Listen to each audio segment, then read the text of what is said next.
Hey horror fans, welcome back to another episode of Room 237 Presents Reslashed, the show where I take a classic horror film, its modern day remake, compare them, and also see if the remake even deserved to be made. And for episode 10, I'm going to do 1972's Last House on the Left and 2009's. Of course, Wes Craven's first film, and this was directed by Dennis Iliadis. Don't know who that is. But let's get down to it. Well, so first off,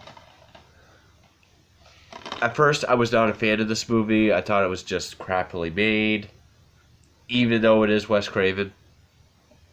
And I just didn't care for it at all. I didn't like the characters, the pacing. Where I saw this one first, I thought this one was kind of lackluster in both the rape and the revenge. I saw this one first. I thought it was one of the more horrific films I had seen. I mean, this was before I saw, like I said in the review for this, I Spit on Your Grave. Before I saw even more intense kind of films like Human Centipede 2 or a Serbian film, or even beyond stuff like that, like Snuff 102 or August Underground, anything like that. So yeah, this was one of the more hardcore films, I guess, at the time I saw it. I've always liked this more than the original,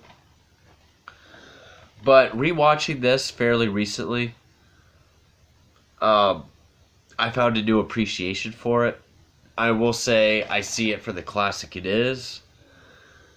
I definitely like the scenes in the woods. I thought when it's actually a horror movie, when it's actually, Last House on the Left, I thought it was well made.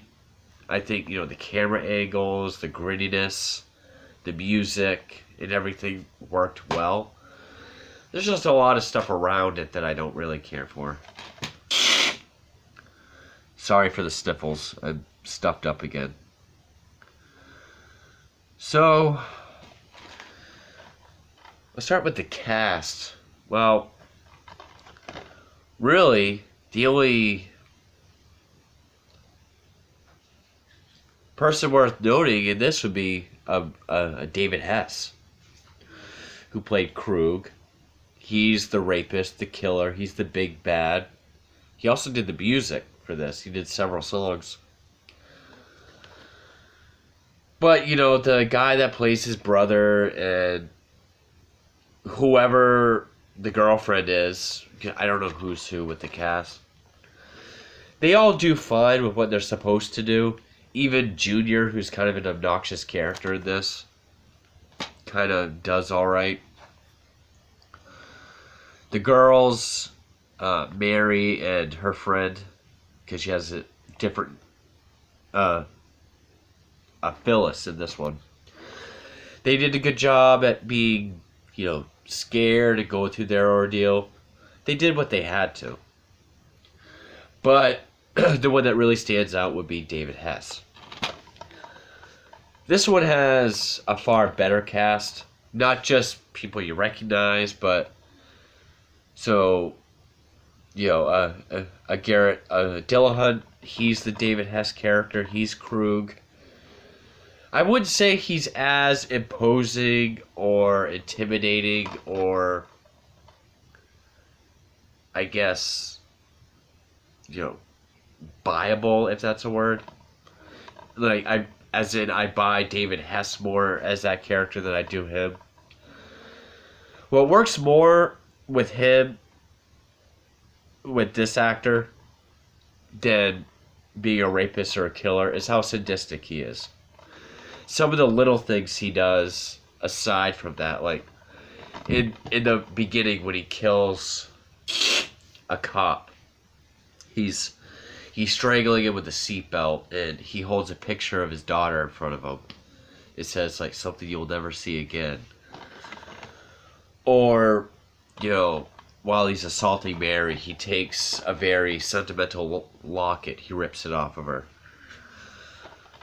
Or asking the dad, do you want to know what it was like, what I did to her? I think those things kind of work for, I think Garrett Dillahunt did well at playing that kind of aspect. But as far as just being like a sexual deviant and killer, I would give to David Hess. But the supporting cast definitely goes to this one. I mean, Aaron Paul, Tony Goldwyn, Monica Potter, even Sarah Paxton, who's kind of reminds me of like the girl that's in like the newer Alice in Wonderland movies, or like a Rooney Mara. She has a little bit more emotion and personality and performance, but a lot of times she's kind of like that. Cast definitely goes to this one, but David Hess, I would say, is the better or more memorable Krug. Effects, there's not really any effects. I mean, in this one there is. I mean, as far as blood or any kind of gore, it's all in this one.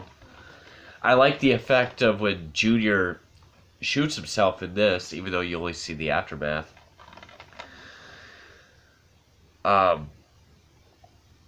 far as doing what this film is, rape revenge, gotta go with this one. It's more realistic, harder to watch.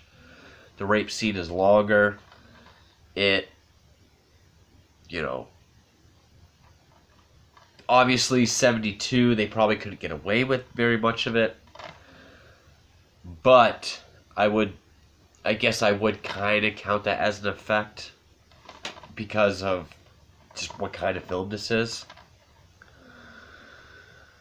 So, yeah, I would count the rape and the revenge collectively is done better in this one. Longer, more horrific rape scene. The revenge kills are a lot more, I feel like, more of like like that's what they deserved. More hard-hitting than this one. Atmosphere, I mean, really isn't much. This one, I guess both equally. I mean, this one's dark and rainy.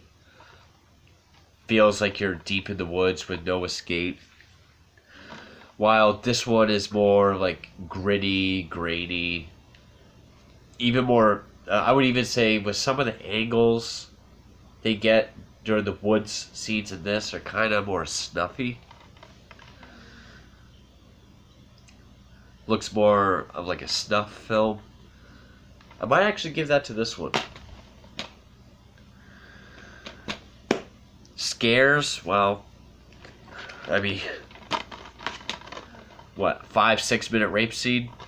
I'll give it to that. This one, I mean, not to say a longer one is more scary. They're both pretty horrific. But with the attention to detail and realism, along with how long it is, gotta give it to that one.